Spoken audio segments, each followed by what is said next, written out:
Então vamos para a nossa palestrinha, que como já viram ali em slide, é um tema do Evangelho.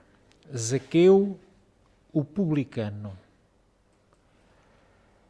Nós dizemos muitas vezes que a geografia da Palestina do tempo de Jesus pode ser considerada o quinto Evangelho.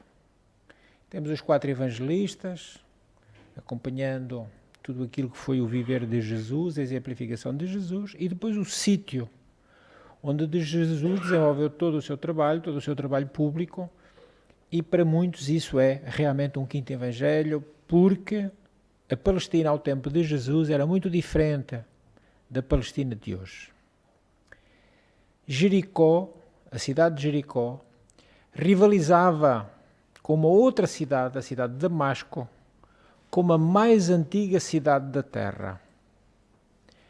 Jericó estava situada, e está, às margens do Rio Jordão, encrustada na parte inferior da costa que conduz à Serra de Judá, a uns 8 quilómetros, mais ou menos, da área setentrional, da parte ainda seca do Mar Morto, e mais ou menos também 240 metros abaixo do nível do Mar Mediterrâneo, e aproximadamente a 27 quilómetros de Jerusalém.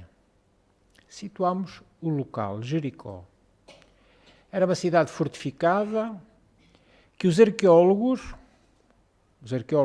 modernos, datam de mais ou menos 8 a 9 mil anos antes de Cristo, mais os 2000 da nossa era, portanto é uma cidade com 11 mil anos. Acredita-se assim que seja realmente uma das mais antigas cidades continuamente habitadas do mundo.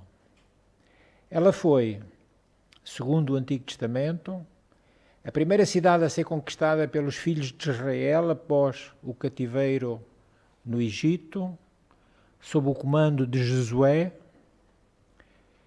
que isto também vem referido precisamente no Antigo Testamento, Josué, capítulo 4, 5 e 6. Ele foi o sucessor de Moisés, após a morte de Moisés. E este nome, Jericó, significa perfumado e deriva de uma palavra cananeia ou cananita com o mesmo significado. Tinha imensas nascentes dentro da própria cidade e em torno dela. E era isso que atraía as criaturas humanas para habitarem e, por tantos milhares de anos, foram transformando Jericó num oásis. Um clima muito suave, tépido, era propício para fartos pomares, roseirais e palmares. Ainda hoje é considerada a cidade das palmeiras. Jericó é também o local evangélico onde o Senhor Jesus fez 2 curas. A de Bartimeu, enfermo pela sua cegueira, e Zaqueu, não enfermo do corpo, mas enfermo da alma, e enfermo pelos seus pecados, conforme é referido em Lucas 18, 19. Era em Jericó que este homem morava. Trabalhava naquilo que nós hoje consideramos que é a fazenda pública. Era um publicano, coletor de impostos para o Império Romano. No Evangelho segundo o Espiritismo, logo no início, nós encontramos uma curiosa explicação desta palavra. Publicanos eram os arrendatários das taxas públicas, dos impostos, e estavam incumbidos da sua cobrança e também das rendas e toda a espécie de taxas que deveriam ser entregues ao poderoso Império Romano. De toda a dominação romana, o imposto foi o que os judeus pior aceitaram. E por isso nasceram várias revoltas, fazendo-se do caso, os judeus consideravam que era uma questão religiosa, precisamente por ser contrária à sua própria lei. Os impostos a que eles se consideravam sujeitos eram da sua igreja, não do invasor romano. E Zaqueu, paralelamente à sua atividade de publicano, de cobrador de impostos, também tinha outros negócios muito lucrativos. Ele e a sua esposa viviam isolados da vida social de Jericó.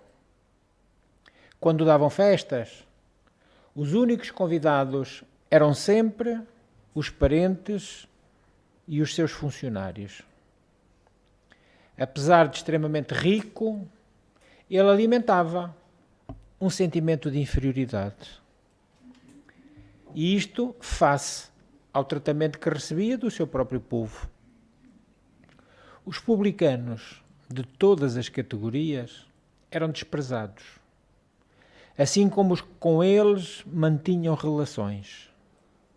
Logo, Zaqueu, que trabalhava para o invasor romano, que era o opressor com mão de ferro do povo judaico, ele era abominado e os judeus de destaque, aqueles que tinham uma posição mais grada, consideravam-se comprometidos se tivessem com ele qualquer tipo de intimidade ou de convívio.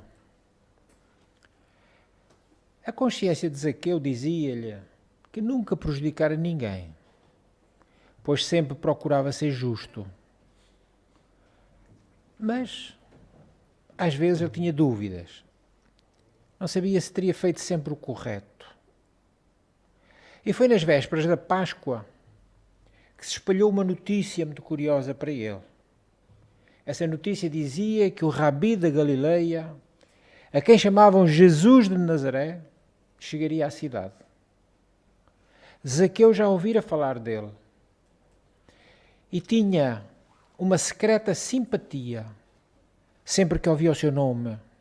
Ele era invadido por uma sensação muito agradável. Ele sabia que aquele era o homem que dizia que todos deveriam amar-se como irmãos. Que ele era o homem que comia à mesa de qualquer um, incluindo publicanos. E que ele era um homem que se misturava com o povo. Então, junto a numerosas pessoas, Zaqueu foi receber Jesus à entrada da cidade. Ele era de pequena estatura, baixinho, gordito, perna curta, e por mais que se pusesse na ponta dos pés, não conseguia ver coisa alguma. Ofereceu até moedas a um homem para que lhe vendesse um jumento.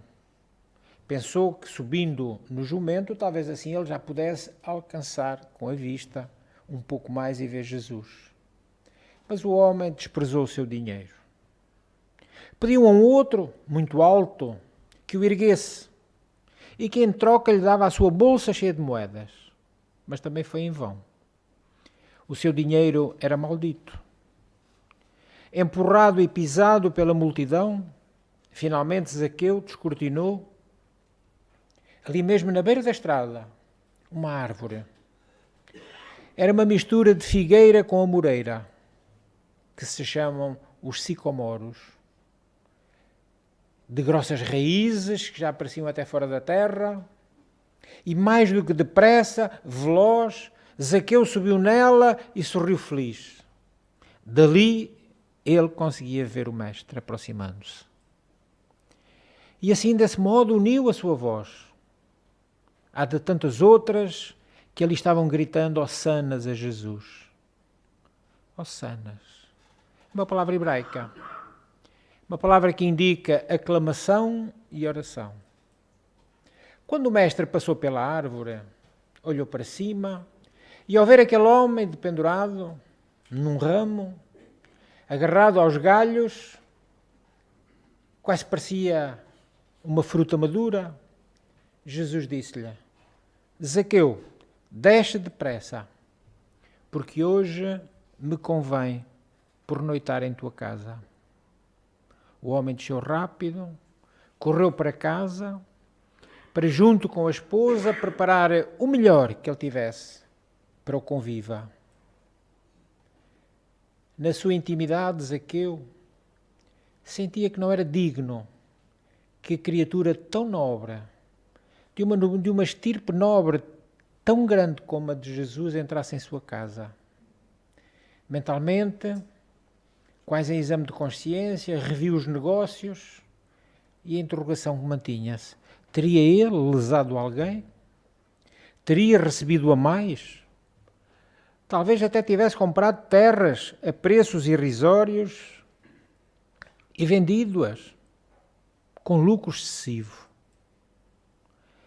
E estava assim atormentado por este remorso quando observa o amigo chegando. Vinha acompanhado por uma grande multidão, Jesus. Zaqueu vai ao encontro dele e exclama: Senhor, eis que dou aos pobres metade dos meus bens. E se em alguma coisa tenho defraudado alguém, vou restituí-lo em 4 parcelas mais. Eu vou quadriplicar o valor desse prejuízo e só assim eu fico de consciência tranquila para que tu entres em minha casa. Jesus sorriu. Um riso leve, aquele riso bom, como um sopro de amor. E agora foi a vez de Jesus falar. Hoje veio a salvação a esta casa, pois também este é filho de Abraão, porque o Filho do Homem veio buscar e salvar o que se havia perdido. Narram tradições evangélicas que anos mais tarde, Simão Pedro, Simão Barjonas, convidou este antigo publicano a dirigir a florescente comunidade cristã nas terras de Cesareia, antiga cidade e porto marítimo, construída por Herodes o Grande, durante o período de 25 a 13 a.C. Esta cidade de Cesareia está situada na costa mediterrânica da Palestina. Ainda hoje, lá está também, a meio caminho entre as cidades de Tel Aviv e Haifa. E Zaqueu? Zaqueu, agora rico de amor e humildade, foi servir a Jesus, afinal servindo aos homens. No exemplo deste homem rico, encontra-se muito do que costuma acontecer no cotidiano das pessoas no mundo. São muitos os ricos, são muitos os poderosos da terra que continuam a aguardar por Jesus nas estradas amarguradas em que eles próprios se encontram. Não são poucos os que conduzem o bem escondido em si mesmos. Bem que fazem com que fique abafado pelos convencionalismos, nos terrenos, e que acaba por fazer esperar uma oportunidade para que esse bem seja ativado e possa servir ao próximo. Essa é uma clara demonstração. Os que, tendo fortuna, demonstram já desapego da materialidade, esses são a clara demonstração do desapego do materialismo. E um outro caso. Conta-se que Diógenes de Sinope, Diógenes da cidade de Sinope, cidade grega, do princípio do IV século a.C., este homem destacava-se entre os sábios gregos e chegou a ser professor de Alexandre o Grande, da Macedónia.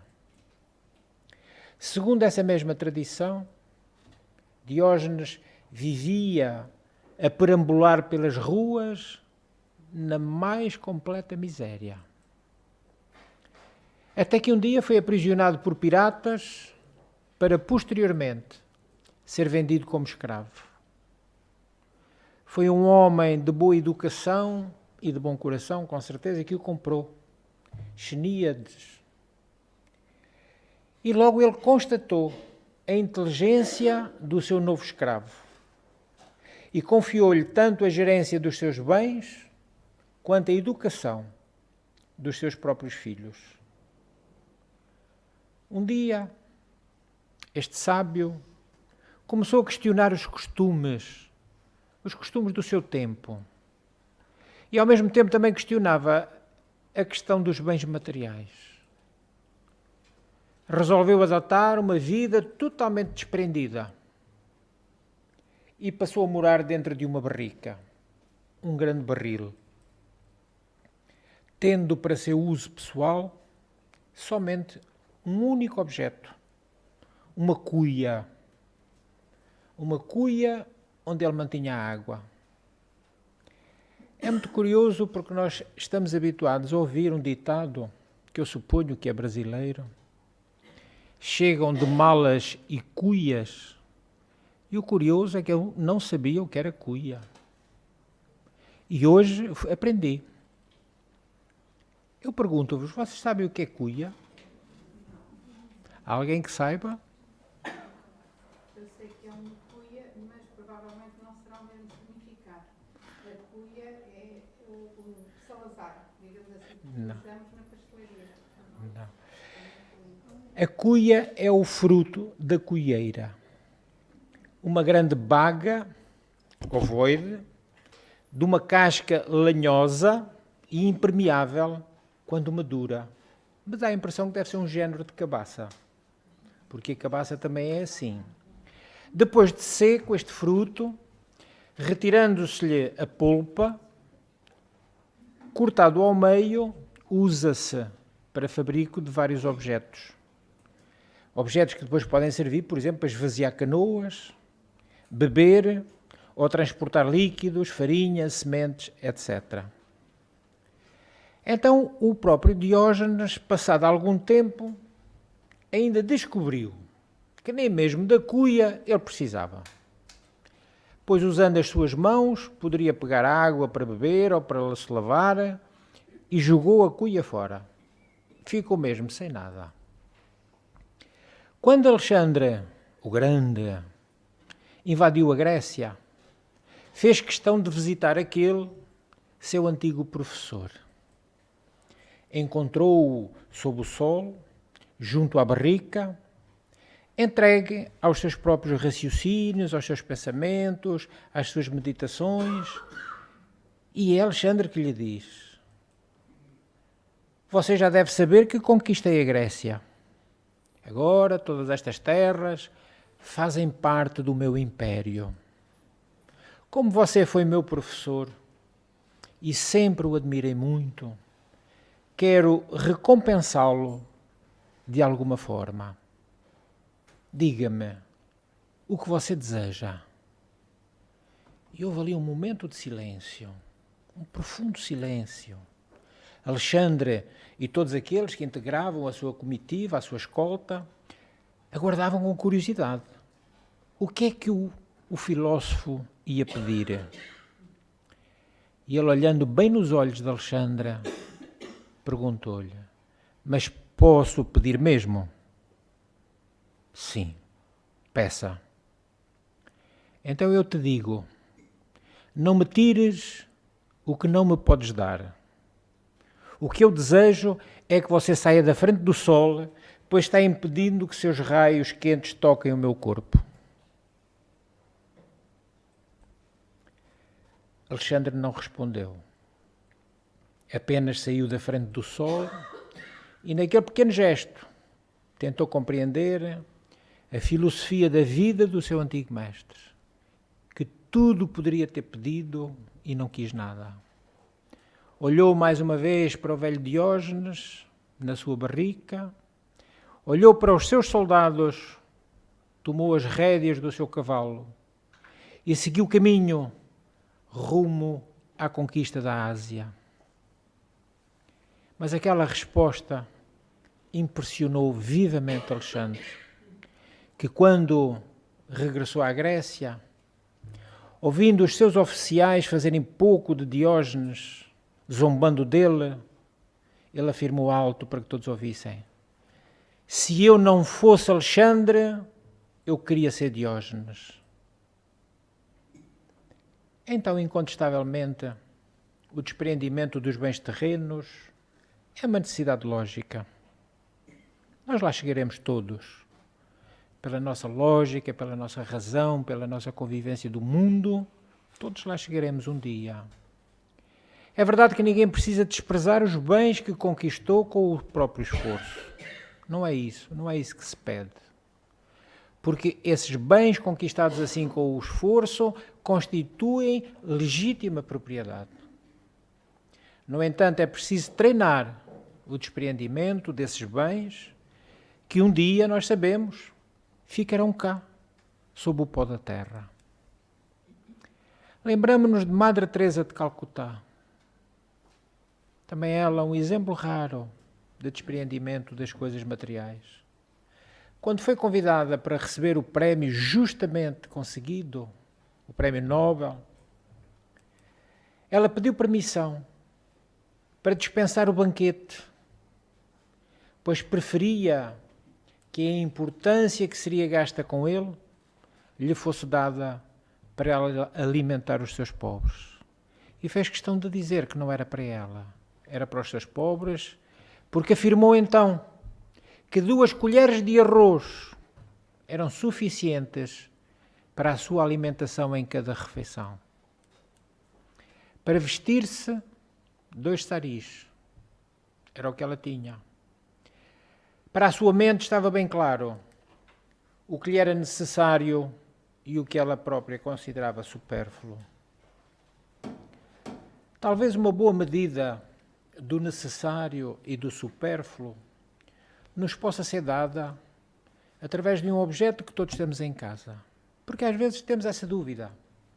Será que eu estou usando o necessário ou já estou passando para o supérfluo? E há uma coisa lá em nossa casa que pode responder. É o roupeiro. Quando as roupas forem tantas que o armário já não as consiga guardar, quando abrimos as portas e caem várias peças, pois não há mais espaço para se arrumar, de certeza absoluta que já estamos no supérfluo. Quando o mofo e as traças se apoderarem dos nossos guardados, estão dizendo que há supérfluos. Pois se a necessidade ditasse o uso, calçados, bolsas, roupas, não permaneceriam o tempo suficiente em gavetas ou armários para servirem de alimento às traças e sofrerem a ação continuada da umidade. O limite entre o necessário e o supérfluo nada tem de absoluto. Pode variar, porque tudo é relativo, mas cabe à nossa razão colocar cada coisa em seu lugar e discernir. Então desenvolvamos em nós o senso moral e o sentimento de caridade que nos permitem o acerto, repartindo o que sobra com quem tem pouco ou com quem nada tem. Além disso, há uma grande diferença entre possuir bens materiais ou deixar-se possuir por eles. Que é o caso de muitos que se deixam possuir pelo que têm. Através do egoísmo, tudo querem, tudo absorvem, com tudo ficam e nem se apercebem que de repente nem podem respirar, soterrados ao peso de tantos bens. Conforme afirmou um grande pensador, não consegui identificar, mas a frase é tão linda que eu repito. O tesouro do sábio é a mente. E o do tolo são os seus bens. Então, qual é o verdadeiro tesouro? O verdadeiro tesouro é aquele que podemos levar connosco para onde formos. Esse é o nosso tesouro. E, inclusive, na nossa viagem de volta a casa, ao mundo espiritual. O que levarmos connosco é o nosso tesouro. O que fica é o tesouro da terra. Assim, os bens materiais e todos os recursos que estão em nossas mãos e que estão sempre sob a nossa administração temporária, nunca os esqueçamos. Ninguém leva nada. Durante um tempo temos, mas não levamos. Esses devem servir para fomentar o nosso progresso e também o daqueles que convivam connosco, sejam parentes ou não. Quando as riquezas terrenas gerarem salário, saúde, educação e oportunidades dignas para o ser humano, são geradoras de tesouros nos céus e garantem o bem-estar do espírito imortal que delas fez bom uso.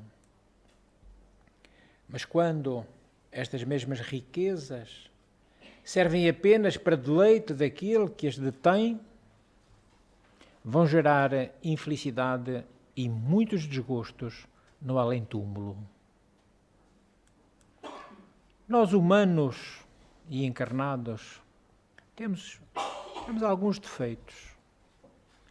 E um deles é querermos tudo. O que podemos e o que não podemos. O que precisamos e o que não precisamos. Um dia ouvi um economista muito famoso, que ele disse esta frase também muito curiosa. Os nossos avós compravam o útil. Os nossos pais já compraram o fútil. E nós agora estamos comprando até o inútil. É uma frase extraordinária. Porque é verdade, quantas vezes compramos o que não precisamos. Então precisamos estar atentos. Jesus nunca condenou a riqueza. Não há nenhuma palavra de Jesus contra a riqueza. Apenas nos deixou alertas.